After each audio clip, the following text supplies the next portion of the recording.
आज के इस वीडियो में हम बात करेंगे भारत में पाई जाने वाली विभिन्न प्रकार की मिट्टियों के ऊपर।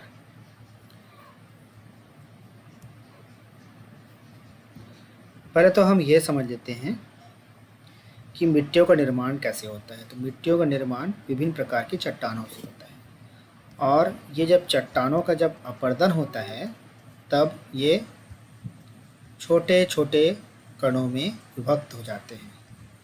छोटे छोटे कणों में विभक्त हो जाते हैं और यही छोटे छोटे कण पहले रेत के रूप में और फिर बाद में मिट्टी के रूप में परिवर्तित हो जाती हैं।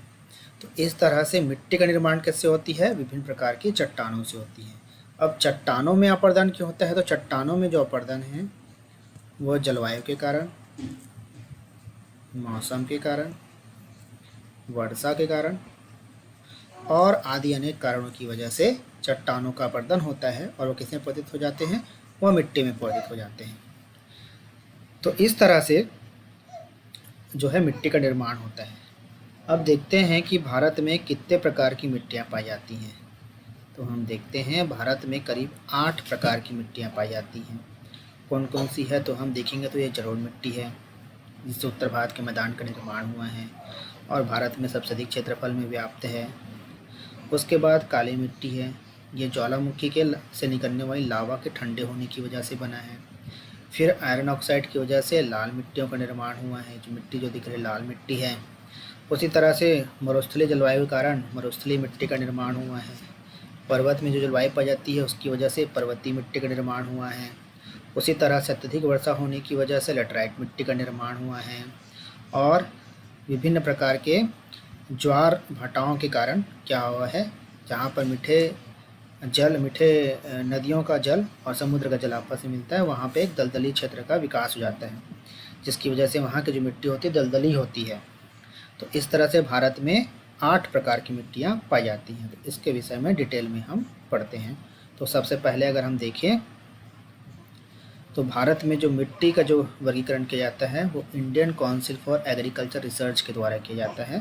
तो इनके हिसाब से भारत में 8 प्रकार की मिट्टियाँ पाई जाती हैं। भारत में सबसे अधिक जलोढ़ मिट्टी पाई जाती है, उसके बाद लाल मृदा, उसके बाद काली मृदा, उसके बाद लेटराइट मिट्टी पाई जाती है। अब सबसे पहले देखते हैं जलोढ़ मिट्टी। तो जलोढ़ मिट्टी कैसे बनती है? तो जलोढ़ मिट्टी बनती है ये जो से नदियाँ होती हैं, नदी के आसपास के तटों में जो मिट्टी पाई जाती है उसे हम क्या कहते हैं? जलोढ़ मिट्टी कहती हैं। नदी क्या करती है, जब बहती है उस समय बहुत सारे चट्टानों को अपरदित करके अपने साथ बहा के ले आती है और उसे अपने तटों में ला के छोड़ देती है, जिसकी वजह से किसका निर्माण होता है? जलोढ़ मिट्टी का निर्माण होता है। जलोढ़ मिट्टी को काप मिट्टी और कछारी मिट्टी भी कहा जाता है और उत्तर भारत के जो मैदान हैं उसका जो निर्माण हुआ है जलोढ़ मिट्टी की वजह से हुआ है।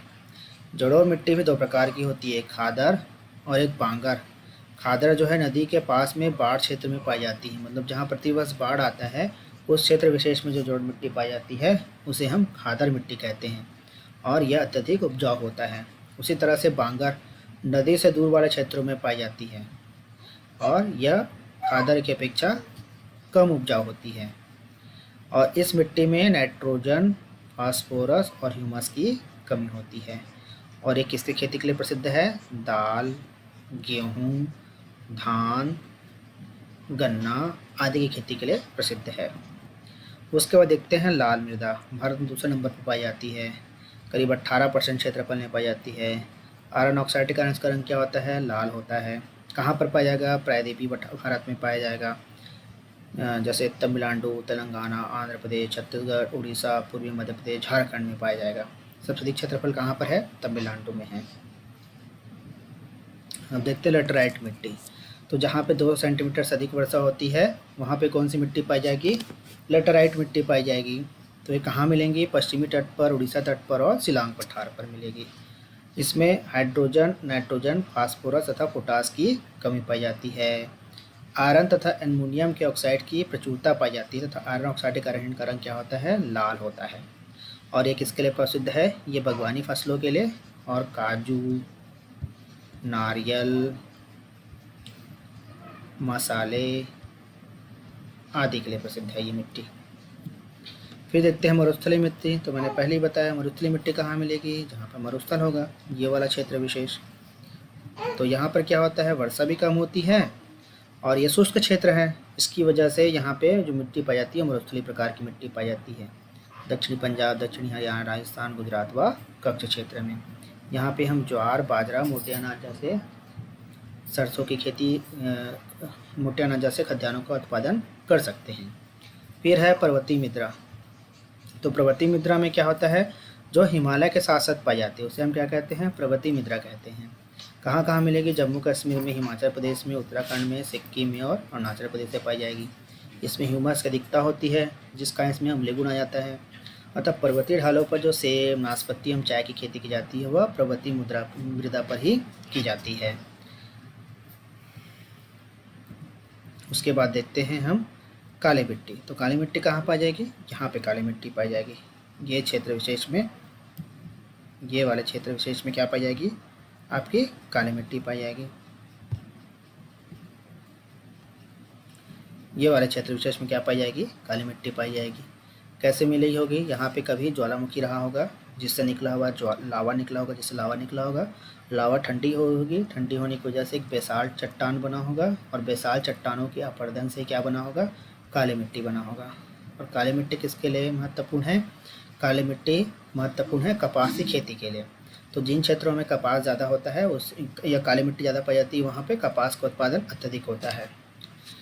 इसके अलावा किसके लिए प्रसिद्ध है, इसके अलावा ये काली मिट्टी जो है सोयाबीन, दलहन फसलों के उत्पादन के लिए बहुत प्रसिद्ध है। जैसे मालवा का पठार, यहाँ पर सोयाबीन अधिक मात्रा में पाया जाता है। क्यों पाया जाता है, क्योंकि मालवा के पठार में काली मिट्टी प्रचुर मात्रा में पाई जाती है। इस मिट्टी को हम क्या कहते हैं, रेगुर मिट्टी भी कहते हैं। इस मिट्टी को हम क्या कहते हैं, रेगुर मिट्टी भी कहते हैं।